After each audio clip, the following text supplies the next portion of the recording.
projeto Sesc Paraty em Rede apresenta Roda de Escuta, um podcast de debate sobre arte, cultura e sociedade. Saudações a todos! Eu sou Mayra Genise, analista de cultura do Sesc Paraty, atualmente responsável pela linguagem de artes cênicas. E peço licença a todos os ouvintes para mais uma vez compartilharmos o Roda de Escuta, e que hoje tem como tema crítica e criação. E para falar sobre ele, convidamos Clóvis Domingos, que vem lá de Minas Gerais conversar com a gente, e Daniele Ávila Small, que está aqui no Rio de Janeiro. Bem-vindo, Clóvis, bem-vinda, Daniele. E para abrirmos as trocas, eu convido vocês para falarem um pouquinho, sobre as suas trajetórias, os seus encontros, para o público poder conhecer vocês melhor. Você quer começar, Daniele? Olá, Mayra, Clóvis, todos os ouvintes. Posso começar sim, obrigada. Antes de mais nada, obrigada mesmo pelo convite, é um prazer conversar com vocês aqui hoje. Posso me apresentar brevemente, me colocando como crítica, pesquisadora de teatro principalmente, mas essas não são as únicas atividades nas quais eu me envolvo no teatro, mas considero que a crítica é onde está a base do meu olhar, digamos assim. Eu acredito que o pensamento crítico nas artes é a base de tudo, então mesmo como artista eu também me considero crítica de teatro, como pesquisadora. Eu me fio nesse lugar, da crítica de teatro, enfim, é um ponto pelo qual eu me relaciono com as coisas, E também tenho trabalhado com curadoria, especialmente com curadoria de atividades formativas, porque o ensino do teatro é uma coisa que me interessa muito, Eu muitas vezes penso que eu trabalho com o ensino do teatro a partir da crítica, que é uma coisa que nem todo mundo que pratica a crítica vê dessa maneira, Mas eu tenho entendido desse modo, que eu atuo nesse lugar. Me interessa esse diálogo entre a pedagogia e a crítica. Faço parte de um grupo, que é o Complexo Duplo, aqui no Rio de Janeiro, que é dirigido por mim e pelo Felipe Vidal.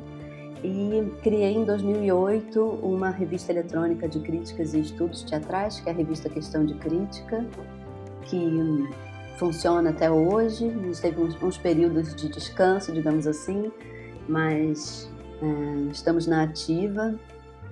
Com a Questão de Crítica, fiz durante um tempo o prêmio Questão de Crítica entre 2011 e 2019 e fizemos algumas edições do Encontro Questão de Crítica, que aconteceram em 2011, 2013, 2015, sendo que em 2015 a gente teve o apoio do edital do Rumos, Itaú Cultural, e nessa edição de 2015 a gente fez uma mostra de teatro brasileiro filmado, que é uma sinalização do meu interesse pelos registros audiovisuais do teatro, que um debate que voltou um pouco, nos últimos meses, por conta da impossibilidade de a gente estar presencialmente no teatro. Há uns anos atrás dirigi meu primeiro espetáculo, que é A Mais Futuro que Passado, um documentário de ficção, uma peça que se pergunta sobre o lugar da mulher latino-americana na história da arte, que é uma palestra performance que tem um diálogo com a minha pesquisa de doutorado, que é sobre as escritas da história no teatro contemporâneo. E sigo com a pesquisa, Sigo com essa interseção entre a criação, a crítica, a pesquisa, a curadoria. Gosto de estar nesse emaranhado de possibilidades da vida no teatro. Maravilha, Dani. Muito obrigada. Aproveitando para já agradecer a tua presença, ter conseguido encontrar aí na tua agenda tão ocupada, nesse momento, mesmo na pandemia, para falar conosco. Então eu convido agora o Clóvis para compartilhar com o público um pouquinho de si. Olá, Mayra. Olá, Daniele. Olá, ouvintes. Que alegria estar aqui, podendo participar dessa roda de escuta. Eu sou de Minas, eu gosto muito de conversar, eu gosto muito de trocar ideias. E para falar um pouquinho de mim, eu sou um artista cênico. Desde criança eu amo fazer teatro, contar histórias. Tenho uma paixão enorme pela escrita, por livros, por leitura, e minha formação é no campo das artes cênicas, e atualmente eu estou desenvolvendo uma pesquisa de pós-doutoramento em teatro na Universidade Federal de Ouro Preto, aqui em Minas, no qual eu estou pesquisando a crítica teatral e a cena contemporânea. Atuo também como crítico teatral num site que se chama Horizonte da Cena, que está, né, aqui em Belo Horizonte e que cobre um pouco da cena daqui da nossa cidade, mas também cobre festivais por todo o Brasil. E estou muito feliz de estar aqui, aberto para a gente conversar sobre um monte de coisas, e muito feliz de poder fazer essa conversa com a Mayra e com a Daniele, né? A Daniele, a gente vem fazendo parcerias juntos aí no campo da crítica e da mediação, e eu aprendo muito lendo os trabalhos da Daniele, lendo questão de crítica. E a Mayra, a gente tem a história de ter ido pro Rio Grande do Norte, foi maravilhoso, né? A gente se conheceu, né, lá em Caicó, né, no Sim. festival do Palco Giratório. Que experiência! Sim, uma experiência maravilhosa de viagem, de encontro, e estou muito interessado a gente poder conversar sobre crítica como um campo de criação, e também a gente está numa roda de escuta, né? Acho que crítica também tem muito a ver com esse lugar da escuta, né? Então estou aberto aí. Muito obrigado pelo convite, viu? Imagina, Clóvis, eu que te agradeço por ter aceito o convite, né? Desde o momento que nos conhecemos lá no sertão do Seridó, né? Onde fica a cidade de Caicó, no interior mesmo do Rio Grande do Norte. Foi uma experiência realmente incrível, né? Para apurar os nossos olhares enquanto curadores, produtores, realizadores, né? Então, agradecer muito de novo a gente estar podendo se encontrar, que sempre é muito bom, muito produtivo. Aprendo muito com você. Bom, eu acho que a gente pode, a partir de agora, já abrir uma rodada de conversa, né? Mais do que perguntas, de trocas, né? Um intercâmbio entre a experiência de vocês e o público. E a gente não pode se furtar, né, de falar, pontuar que estamos num momento muito atípico, né, para a humanidade e refletindo diretamente na produção e na criação artística. Mas antes até da gente falar um pouco sobre esse momento atual, eu queria jogar uma primeira provocação, que seria sobre as práticas, né? A prática da crítica e a prática da mediação. Vocês acham que dentre essas práticas, né, elas são dialógicas, né? E se por acaso vocês percebem alguma mudança de paradigmas, né, com relação à atuação do crítico, numa perspectiva de mediação, como é que é isso para vocês? Tem muito pouco, tem alguns anos que eu estou me enveredando pelos caminhos da crítica. Ela sempre me interessou, porque também eu sempre me interessei muito pela história do teatro, pela teoria do teatro. Eu nunca vi separação muito entre o campo, né? Entre prática e teoria. Eu acho que prática e teoria, elas estão sempre se afetando, elas são puro trabalho, né? A teoria é um trabalho muito forte. E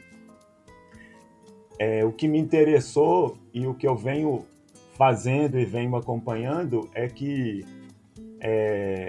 isso eu aprendi com os meus colegas críticos, pesquisadores, é que o trabalho da crítica não é necessariamente apenas um trabalho de validar uma obra, também né, de poder falar sobre ela. Eu acho que o trabalho de uma crítica entre outras coisas, é de expandir a obra, inclusive para além do seu tempo de duração, né? A gente sabe que um trabalho ele tem uma duração ali específica, e eu acho que o trabalho da crítica eu vejo como um desdobramento da obra. E vejo que a obra continua respirando, né? Ressoando através do trabalho do crítico. O crítico se debruça em continuar falando daquela obra, em continuar problematizando, abrindo leituras. Então eu vejo muito o trabalho da crítica como um trabalho de criação, no sentido de que é um trabalho realmente de mediação, pensando que essa mediação ela também é muito ampla e muito rica, né? Então tem desde o trabalho do crítico com a escrita, que é um trabalho muito bonito, né? Com as palavras, com o gesto físico mesmo da escrita, de passar horas escrevendo a sua experiência com aquele trabalho, como também tem um trabalho de mediação que se dá a partir, por exemplo, da conversa. Então, por exemplo, um espetáculo acontece e logo depois, em alguns casos, pode ter uma conversa sobre aquele espetáculo com o público e com os artistas. Então eu vejo o crítico nesse lugar assim de uma mediação muito preciosa, trazendo essas ressonâncias do trabalho, né, entre a obra, o artista e o público, e o crítico também ali no meio, fazendo esse jogo, né, colocando os sentidos e os afetos da obra em circulação, em diálogo. Então eu acho o trabalho do crítico assim, um trabalho muito importante, e tem um aspecto também que talvez depois até a Daniele, se ela quiser, ela pode falar muito bem, que acho que tem muito a ver com o campo de pesquisa dela, né? Tem muito perto do campo da historiografia, né? Porque a partir também desse momento que uma obra não existe só por ela, né? Ela existe também porque ela é falada, porque ela passa a ser escrita, porque ela passa, né? Ela ganha. Eu vejo o trabalho da crítica também como um trabalho de uma eleição, né? Uma obra, quando a gente escreve sobre uma obra e se debruça, a gente está fazendo ali uma eleição, a gente está elegendo aquela obra para, a partir dela, desdobrar um pensamento. E aí eu acho isso um trabalho muito importante para o teatro. E é documento, né, Clóvis? Se transforma em documento.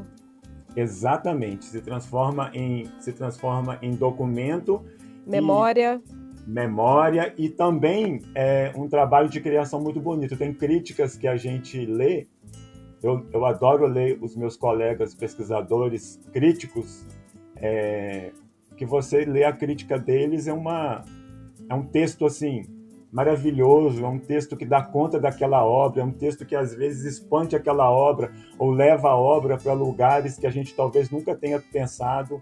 Então eu acho que o trabalho de mediação é um trabalho muito amplo e que eu vejo que tem um campo de criação assim muito rico, pela conversa, pela escrita, pela reverberação.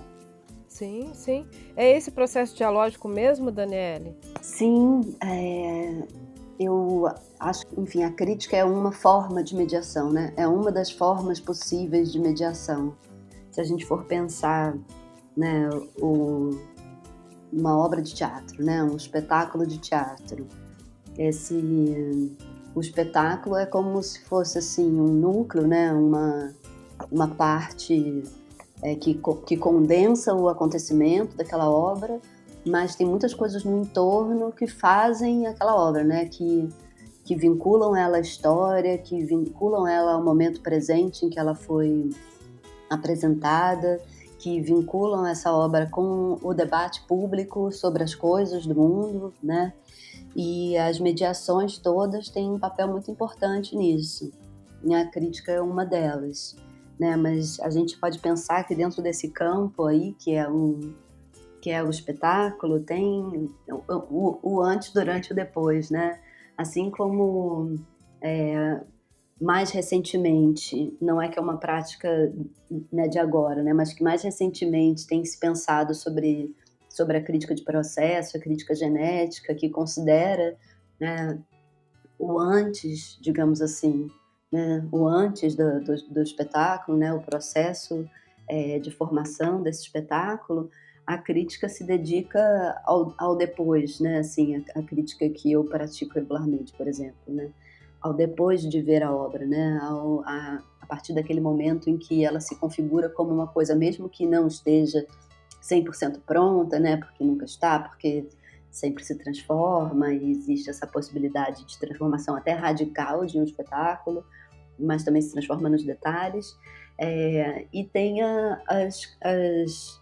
né, a crítica é um dos tentáculos, digamos assim, que podem proporcionar uma ancoragem, né, desse espetáculo no mundo. E nesse sentido, né, o Clóvis falou da eleição, né, da escolha do crítico, que é uma prática curatorial mesmo, né? Acho que existem relações bem mais intrínsecas entre crítica e curadoria do que se fala geralmente, né? Eu acho que a curadoria é uma prática de pensamento crítico e a crítica é uma prática curatorial também. Acho que às vezes é só uma questão de ênfase, né? Principalmente para quem pratica a crítica como, acho que uma boa parte da nossa geração, que não é mais com um emprego no jornal, que tem um editor, que faz escolhas, né? Mas são as nossas escolhas que fazem a nossa prática de crítica, né? Por a gente escrever em publicações independentes, tem ali nessas publicações uma curadoria, né? Às vezes, só de olhar para trás, né, a gente vê o que a gente escolheu escrever sobre, a gente entende muito da nossa noção de teatro ou das noções de teatro que a gente está querendo movimentar, né? E tem enfim, o Clóvis falou da teoria, né? Eu não sou do jornalismo, eu esqueci de falar isso na minha apresentação, mas eu acho importante porque muitas vezes as pessoas associam imediatamente a atividade crítica à prática jornalística e não necessariamente é assim, né? A minha formação é em teoria do teatro, nunca passei pelo jornalismo, então o meu olhar de crítica por isso que eu acho que tem essa relação com a pedagogia também, porque os meus textos não circulam também para um grande público, né? Meus textos circulam mais entre estudantes de teatro, circulam mais no meio acadêmico, então isso também, né, com o tempo, né, pensando assim, de 2006, foi quando eu comecei a escrever crítica para cá, isso foi me formando como crítica também, né? Entender quem é que estava lendo os meus textos, então para quem eu poderia escrever, isso também foi formando a minha noção de crítica. Mas tem esse lugar da mediação na repercussão, né? Não só porque acho que tem várias possibilidades, por exemplo, de mediação de conversa, de mediação presencial, né? De mediação com os espectadores que viram ali ao vivo aquele espetáculo, e tem essa mediação com a história, né? Essa mediação com os discursos sobre o teatro, a mediação com o futuro da obra. Então eu acho que a crítica tem um lugar de mediação que é muito importante, né? Porque, como você falou em documento, né, Mayra? Tem uma coisa muito interessante no que você está falando, porque ficou me remetendo muito a um paradigma anterior, né, da crítica, né, que tinha uma questão da chancela, né? O crítico chancelava uma obra. E aí eu queria te ouvir um pouquinho com relação à perspectiva, o ponto de vista do público, né? Se você ainda acha que o público ainda espera essa chancela, ou dentro do que você está falando, da questão das novas narrativas, né? Porque a crítica que acontece num blog, né, que acontece no meio acadêmico ou entre os alunos, né, como você está trazendo a tua colaboração, né, nesse âmbito, é uma outra estrutura, são novas narrativas. Seria isso? Eu acho que sim, mas eu acho que é muito complexo. Primeiro porque é recente, né, esse fenômeno pelo qual a gente está passando, né, nos últimos 20 anos, assim, é muito recente isso da internet na casa das pessoas, da possibilidade das pessoas publicarem seus textos na internet, como estava acontecendo naquele momento ali, início dos anos 2000, em que tinha mais uma prática de texto, era mais visível, não é que tinha mais, né? Era mais visível para mim, por exemplo, uma prática de texto, né, com os blogs. E hoje em dia, com as redes sociais, isso se perdeu um pouco, é, é, assim, com relação a, né, tem muito mais coisa para você ver, e os comentários críticos nas redes sociais, às vezes, parece que eles dão conta, né? E como vira assim, um pouco crítica de rodapé, né? Tem uns comentários super rápidos e tal, e às vezes que uma pessoa faz assim, com o objetivo de refletir brevemente sobre aquilo, e aí posta uma coisa numa rede social, mas isso não vira documento, né? É diferente de você se debruçar sobre um texto, né, enfrentar o problema do texto, né, e produzir um documento sobre uma obra, né? Isso se dissolve um pouco com essa né, com essa volatilidade das redes sociais. Então a gente está passando por muitos momentos dentro dessa coisa imensa que é a internet. E essa coisa das redes sociais retorna um pouco aquele entendimento do gostei ou não gostei, né? Do posicionar-se sobre uma obra como sim ou não, né? E eu acho que dependendo de onde você vive, porque as situações, né, da crítica são muito diversas nas muitas cidades do Brasil, nas muitas regiões do Brasil, né? Então eu vejo a coisa do ponto de vista daqui do Rio de Janeiro e sei que isso não é, né, não contempla, digamos assim, né, a realidade de muitos outros lugares, porque aqui tinha, né, um foco dessa cultura da crítica chanceladora, né? Da crítica que diz sim ou não, e não só que diz sim ou não, mas que diz também de jeito nenhum, né? Né? Eu lembro daquela campanha humorística do Cacete Planeta, vá ao teatro, mas não me chame, que eu acho que a crítica de teatro no jornal O Globo era muito isso, assim, para mim, vá ao teatro, mas não me chame, era muito desrespeitoso, era muito, né, e isso formou muita ideia de crítica no Brasil inteiro. Isso formou ideia de crítica no Brasil inteiro. É claro que, né, São Paulo tem uma outra prática, assim, um outro lugar, mas né, a ideia de crítica como essa coisa que diz sim ou não e que pode até dizer de jeito nenhum é muito presente ainda. Eu acho que quem vive o dia a dia de crítica, quem gosta de ler crítica, quem acompanha o debate sobre crítica de teatro, percebe que nos últimos 20 anos, nos últimos 10 anos, eu acho, tem toda uma outra prática de crítica acontecendo e que é realmente orientada por outras premissas. Mas isso não impede que as pessoas continuem lendo na crítica essa coisa da chancela, que as pessoas continuem esperando da crítica, no final das contas, dizer se é bom ou se não é bom, se ela deve ir ou se não deve ir. Né? A gente não consegue, eu acho, fugir completamente disso. Isso é uma armadilha da crítica, né? Essa coisa de dizer se é bom ou se não é bom. Eu acho que é uma armadilha da crítica, mas é uma armadilha da qual a gente não pode fugir, a gente tem que enfrentar, a gente tem que tentar desarmar, né? Mas mesmo quando a gente não tem a intenção de dizer é bom ou ruim, a gente, quando escreve crítica, a gente está lidando com valoração e não dá para ser ingênuo com relação a isso. Não dá para a gente achar que a gente fica imune por conta das nossas boas intenções, né? A gente não tem pureza. Não tem pureza na crítica, assim, a gente, quando está escrevendo crítica, a gente está também dando continuidade à história da crítica que veio antes da gente, querendo descontinuar ou continuar ela, a gente precisa saber, né, onde a gente está, qual o terreno que a gente está pisando. E o terreno que a gente está pisando tem muitas complexidades. Sim, sim. Eu acho que a gente talvez possa até acreditar que estamos num momento ainda de transição, né, no processo de construção de novos paradigmas, né, e aproveitando sobre esse momento de transição, né, e já pensando no momento atual que vivemos, eu queria que vocês falassem um pouquinho de um fenômeno, né, que me parece um fenômeno pulsante, vivo, que acontece dia a dia nesse momento, que é a questão das criações e apresentações online, né?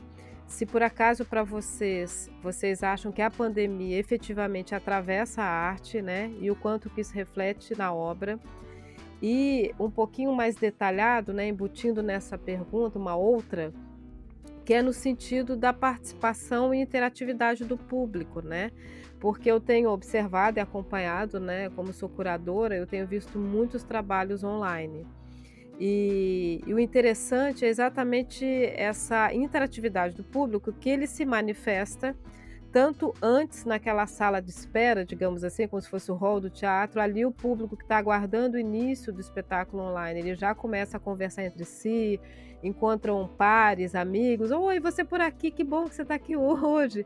Tem conversas informais ali. Depois, durante os espetáculos, as apresentações em si, acontecem comentários com emojis, enfim, cumprimentos, né? Isso durante o espetáculo e após também, quando há momentos de debate e trocas com o público, né? Com a equipe, elenco e o público que participou desse acontecimento.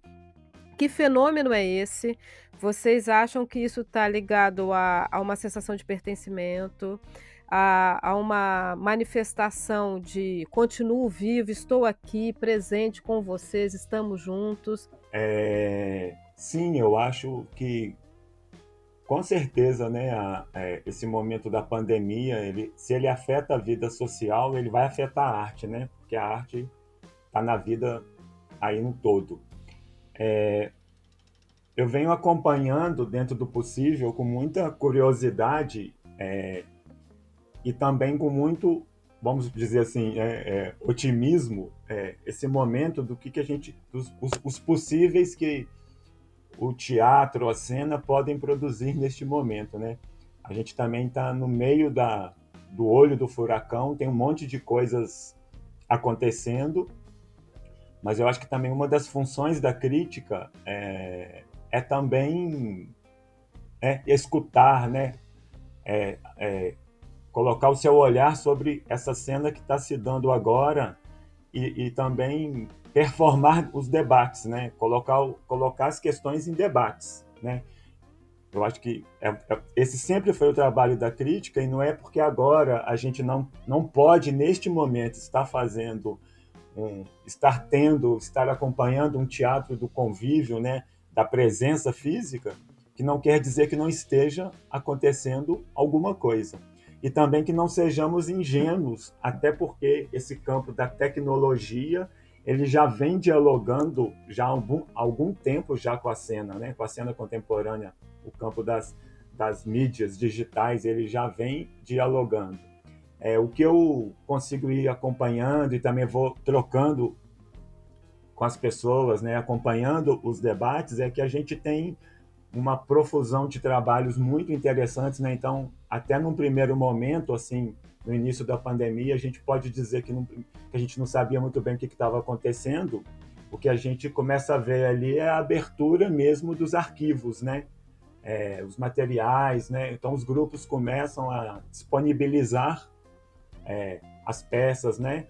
Estão filmadas, né? Os registros eles começam a vir a público, né? E aí a gente começa a acessar isso, coisas que os críticos e os pesquisadores já vinham fazendo com mais assiduidade, né? Por causa da pesquisa, né? Mas esse é um primeiro movimento que se tem. E depois, com o passar do tempo, o que a gente começa a ver, então, já é o mesmo campo da experimentação das linguagens. E é muito interessante porque já se tem aí um campo bem significativo de pesquisa que a gente está fazendo aí, todo mundo, que é acompanhar essas produções já criadas mesmo para as plataformas digitais, nas quais você já vai assistir um espetáculo pensado para essas plataformas. E aí, lógico, que eu acho que elas também, eu acho que são, eu definiria assim, pelo menos para mim, esse momento que é um momento de aprendizagens, sabe? Eu acho que é tanto aprendizagem para os artistas, acho que é aprendizagem também para o público, para o espectador também começar a se deparar com isso, e também acho que é uma aprendizagem para a crítica, né? Como é que ela também vai começar a ler, como que ela vai falar disso, quais são os termos agora que a gente vai utilizar para falar do que está acontecendo, mas eu acho muito importante estar acompanhando e poder dialogar com essa cena, e tem coisas muito interessantes acontecendo, né? É um campo de paradoxos, né? A gente tem perdas reais, é muito sério também o momento que a gente está vivendo, porque a gente tem perdas econômicas, a gente tem grupos que estão né, vindo a público dizer que estão interrompendo suas atividades, sedes estão sendo, né, fechadas, nem todos os grupos têm acesso a esse mundo do campo digital, né, para poder produzir os seus trabalhos. Mas, por outro lado, também a gente vê uma série de iniciativas institucionais ou até mesmo independentes, né? É engraçado e interessante a gente pensar que até essa coisa do teatro independente, a gente pode pensar assim, uma cena independente também como produção, também está surgindo na internet. Ela está trazendo questões aí para a gente olhar para a cena. Então eu estou assim, atento, tentando acompanhar dentro do meu possível, mas muito disponível, né? Acho que crítica tem muito a ver com disponibilidade, muito disponível também para acompanhar e dialogar com o que está acontecendo agora, e entendendo que esse momento não é necessariamente tão novo, mas ele traz coisas muito pulsantes para a cena e que podem ser possibilidades de a gente pensar em dramaturgias mais interativas pelas redes sociais, essa própria relação do espectador aí, que eu acho até que eu vou deixar mais para a Daniele, se ela puder comentar também, porque a gente também já vem conversando um pouco sobre isso, assim, como que o espectador está lidando. Mas só já para fazer a passagem, muitos amigos meus que não iam ao teatro, vamos dizer assim, da presença, agora acompanhando algumas coisas pela internet, vem me falando muito desse, eu nunca imaginei que teatro era assim, e agora quando eu estou super curtindo assistir um espetáculo, ou então ver algum tipo de experiência nas redes sociais. Então acho que também assim, tem um público aí que está vindo e se interessando mais por esse campo das artes cênicas, e é um campo muito expandido, né? Se a gente fala, o teatro é um campo muito expandido, de muitas contaminações com muitas áreas, né? Não tem pureza aí. Então eu acho que também tem alguma coisa também de muito fértil que está acontecendo aí nesse campo. Mas aí eu vou passar para a Dani, da relação do espectador aí também, como é que ela está lendo esse momento aí, que ela tem conseguido acompanhar. Eu acho bem interessante o que está acontecendo, né? Tenho assistido o máximo que eu consigo de peças e ainda assim não dou conta, né? Às vezes eu até brinco assim, que parece que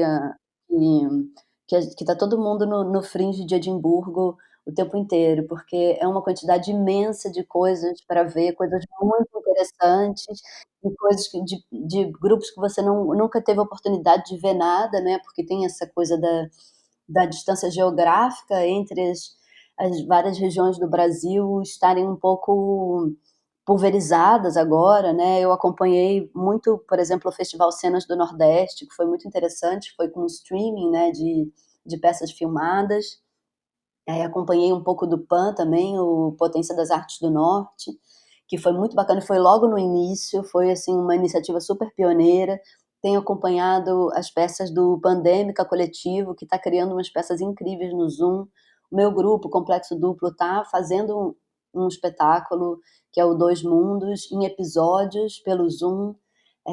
Estou na curadoria do Filt, então estou analisando projetos para estreias, né? Estreias para acontecer em plataformas de internet, e estou muito mobilizada como crítica de teatro, embora eu não tenha conseguido escrever o que eu gostaria, porque eu estou me dedicando a dar aula, estou, né, me dedicando aos cursos que eu estou dando no Núcleo FAC, mas eu fico olhando o engajamento do público e penso como que eu, como crítica de teatro, não posso ficar imune a isso, né? Porque eu acho que essa coisa da convivialidade remota, né? Porque a gente, não é que assim, que as pessoas online não estejam presentes, né? Elas estão presentes de outra maneira, E desde que a internet entrou nas nossas casas, a gente está vivendo regimes de presença muito distintos daqueles que a gente estava acostumado. E eu acho que todas as comunicações provocaram isso ao longo do tempo, e esse é só mais um degrau, assim. E eu acho que tem relações diferentes, né, entre as peças no Zoom, que aí tem um momento específico pós-espetáculo para interação, né? Tem as peças no Instagram, que geralmente eu vi poucas, porque no Instagram é muito pequenininho para mim, eu tenho muita dificuldade, que, né, tem a possibilidade de desativar os comentários e tal, e no YouTube o espectador pode escolher se ele vê com os comentários ao vivo ou não, então as pessoas se sentem muito à vontade para ficar comentando muito no YouTube, e eu acho muito interessante ver aquela algazarra na plateia, eu visualizo uma algazarra na plateia, e me sinto muito à vontade de gritar uhul no meio de uma coisa que eu jamais faria numa peça de teatro, num teatro fechado, com todo mundo em silêncio, no escuro e tal, que eu adoro também. Não tenho nada contra, e acho que não tem uma hierarquia entre linguagens. Mas essa algazarra nos comentários do YouTube e os encontros muito afetuosos que eu tenho percebido depois das peças no Zoom, que são um diferencial imenso, eu acho que tem ali um chamado, né, para as pessoas fazerem sua presença ser sentida, ser percebida, né? Porque a gente, aqui pela internet, só sente a presença do outro quando ela se manifesta. Então, que é diferente no espaço físico, né? Em que a gente não precisa ser tão evidente, né? A gente não precisa ser tão literal para mostrar que está presente, né? O espectador não precisa estar realizando tarefas para estar ativo, né? Ele pode estar paradinho, só ali escutando, e estar muito ativo na sua atitude. Mas aqui pela internet a gente precisa de alguma materialidade. Então eu acho que os espectadores sentem isso, e é muito generoso. E eu acho que é uma troca de generosidade, porque no meio de tudo isso que está acontecendo, né, a gente ontem passou das 100 mil mortes oficialmente registradas como mortes pela Covid-19. É assustador tudo o que está acontecendo, né? A situação política do Brasil é tudo tão acachapante, que é muito generoso que as pessoas de teatro estejam superando as dificuldades técnicas, que, veja bem, não são poucas, né? Superando, enfrentando e fracassando também nas dificuldades, e fracassando também nas dificuldades técnicas, para dar conta de oferecer alguma coisa, de fazer alguma coisa, e também como buscando um modo de subsistência, né? Seja passando o chapéu, seja cobrando ingressos, porque isso também é uma realidade que se impõe, né? A gente precisa achar meios de subsistência pela internet. Quem é de teatro e não, né, não tem assim um salário fixo, não tem enfim, né, não é professor concursado, não tem uma renda que venha de outra coisa, né? A gente está precisando buscar formas, né, de fazer o dinheiro circular na área. E aí eu acho que tem essa relação de generosidade mútua, de artistas e espectadores estarem dizendo um para os outros: estamos aqui, estamos atentos e nos importamos, né? Isso aqui é importante para todos nós. O tipo de interação que acontece num teatro é uma coisa vital para mim. E não está sendo possível da mesma maneira agora, então vamos experimentar essa outra forma. E como crítica de teatro, eu também acho que, como crítica e como pesquisadora, né, faz parte assim, do que é o nosso trabalho, dar valor à experimentação. E aí, nesse sentido, é que eu não abandono aquela coisa do atribuir valor, né? A gente, quando escolhe escrever sobre uma obra, a gente já está atribuindo um valor a ela, mesmo que seja uma crítica, como dizem, negativa, né? Mesmo que seja para abordar os problemas, a gente está colocando de novo aquela obra no mundo, está colocando aquela obra no mundo de outra maneira, né? Está chamando as pessoas a refletirem sobre ela também, né? Então, eu acho que nesse momento é importante que a gente olhe para o que está sendo experimentado, né? Olhe para e que dê valor para esses primeiros artistas que nesse momento da pandemia, porque teatro digital não é uma novidade, não está sendo inventado agora, já estava sendo feito antes, né? Uns 2 anos atrás teve até um festival de dança, agora eu acho que chamou Dança em Casa, alguma coisa assim, mas tem uns 2 anos que um pessoal aqui do Panorama de Dança, se eu não me engano, do Tempo Festival, acho que uma galera aqui fez um festival assim, só na internet. Eu acho que cabe a nós olhar para esse pessoal que está se experimentando agora, que está se arriscando agora a fazer esse tipo de experimentação. E dar valor a isso, porque esse também é o trabalho da crítica, né? Dar valor ao que está surgindo de experimental. Dar valor à criação presentificada, né. Bom, a gente está quase na reta final da conversa, passou muito rápido, quando é uma delícia o bate-papo, passa muito rápido.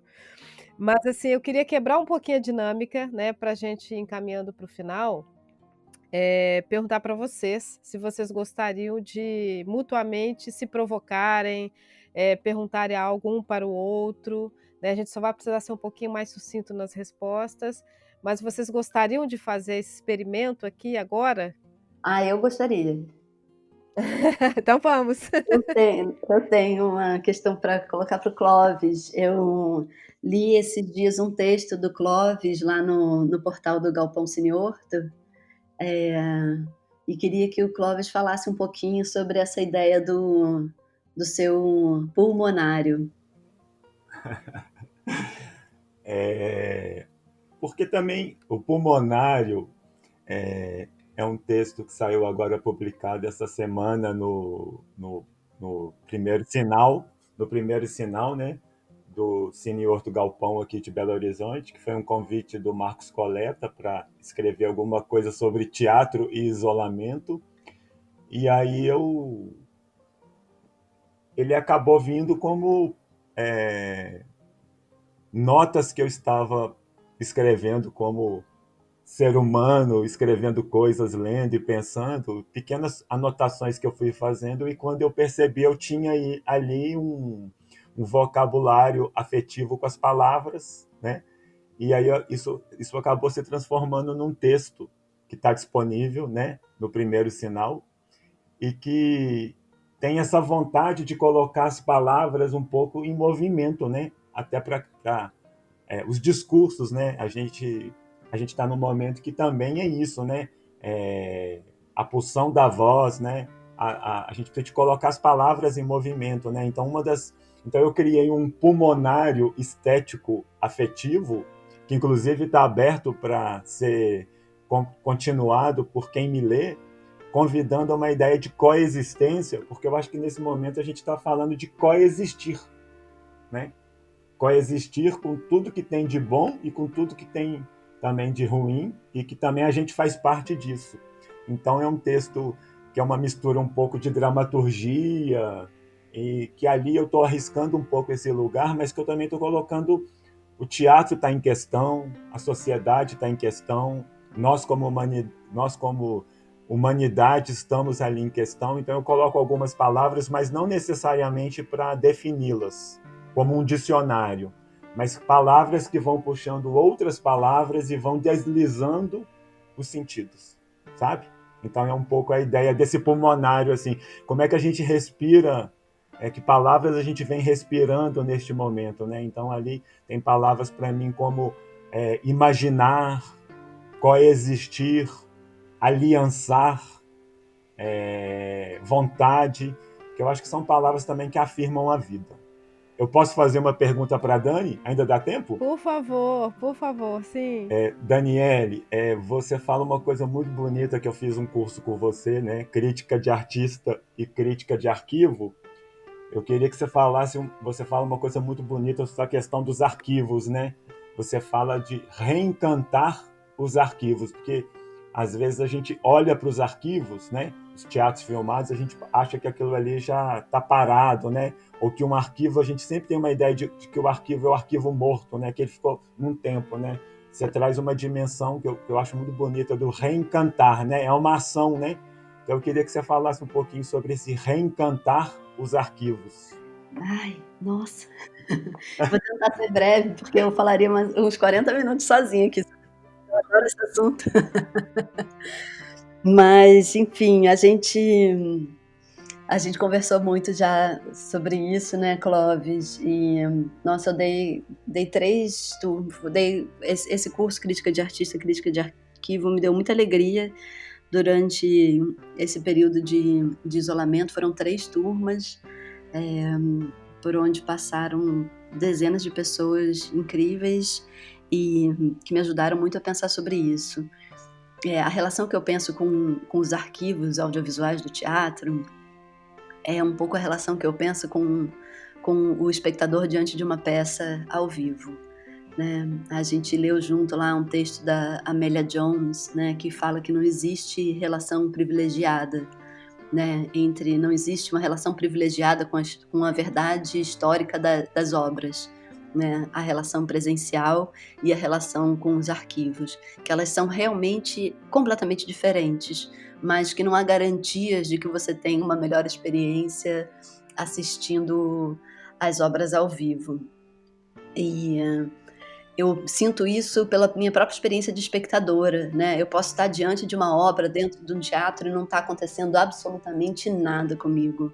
E eu posso estar super desperta e não tem nenhum calor entre aquela obra e a minha, essa relação intersubjetiva praticamente não existe. Isso acontece por motivos diversos, não só porque, como as pessoas dizem, a peça não era boa. Não é isso, né? É uma relação dialógica mesmo. E às vezes, assistindo uma peça em vídeo, acontece o mundo comigo, né? Isso é uma possibilidade, não é uma regra, mas é uma possibilidade. E é essa relação dialógica que acontece que dá o fogo, né? Que aquece, né? Que eu também gosto de usar esse olhar que aquece a obra. Ele pode estar ao vivo ou ele pode estar na relação com os arquivos. Então eu acho que a gente assistindo uma peça de teatro por vídeo, seja ela um arquivo de um momento anterior, ou seja ela nessa experimentação agora, né, mediada por esses aparelhos que são os telefones, os computadores, se existe uma relação intersubjetiva ali, existe um calor que encanta, né, que traz para a vida. E vendo arquivos do teatro, vendo coisas às vezes muito antigas, que a gente pode até pensar, ai, nossa, que mal filmado, que qualidade horrível, não importa. Se tem um calor ali no trânsito, né, a gente é capaz de, com a nossa disponibilidade receptiva, agir sobre aqueles arquivos, né, trazer eles para a vida. E acho que tem muito a ver com a própria crítica mesmo, né? Que a crítica também é isso, a crítica também é encantar os arquivos, também é esse desejo de fazer aquela obra continuar vivendo a partir do seu texto, de alguma forma, né? E acho que é isso. Respondi a sua pergunta? Sim, sim, isso me encanta. Bom, a gente está realmente encaminhando para o final agora, né? Mas eu queria só para fechar, a gente tem um minutinho aí para eu fechar, apontar algumas coisas que vocês falaram, né? Que está reverberando muito para mim, que algumas palavras, frases, enfim, como teatro é vital, teatro do convívio, dramaturgias da interatividade, experimentar é valor e arquivos que encantam. Então eu quero aproveitar, sim, foi incrível. Eu quero aproveitar essa pequena súmula que eu fiz aqui para agradecer a vocês, a participação hoje. Acredito que a gente poderia, sim, seguir por muito tempo essa conversa, porque realmente ela é extremamente importante e relevante no momento para a gente entender os novos ou outros modos de fazer e de ser, né? Porque eu acho que agora a obra está totalmente atravessada, afetada pelo momento de existência, né? De estar existindo. Então, agradecer muito mesmo, né, pela contribuição, pela troca, né, pelo à vontade que tivemos aqui. Realmente foi uma conversa que parece que estamos todos sentados no sofá na casa de cada pessoa do público. Então, o Sesc Paraty agradece, aproveitando para convidar o público a continuar aqui com a nossa programação de podcasts, que acontece semanalmente, e desejar que vocês se cuidem. Cuidem-se, cuidem-se, cuidem-se. Eu gostaria de agradecer muito também, agradecer ao Sesc Paraty, agradecer a você, Mayra, agradecer ao Clóvis e a todo mundo que está escutando, né. Acho que a gente pode experimentar continuar em casa. Sim. Eu também quero agradecer ao Sesc Paraty, Mayra, por essa conversa. A gente está fazendo aqui críticas, né? A gente está fazendo a vida acontecer nesse momento aqui pela força da nossa voz, pela produção do nosso pensamento. Bom, muito obrigada, gente. Então, seguimos juntos, conectados e atravessando esse momento com muita força e firmeza. Até breve. Este podcast integra a programação do projeto Sesc Paraty em Rede. Você pode acompanhar nossas ações pelas redes sociais do Sesc Paraty e pelo site sescparaty.com.br. O podcast Roda de Escuta vai ao ar sempre às quartas-feiras. Até a próxima!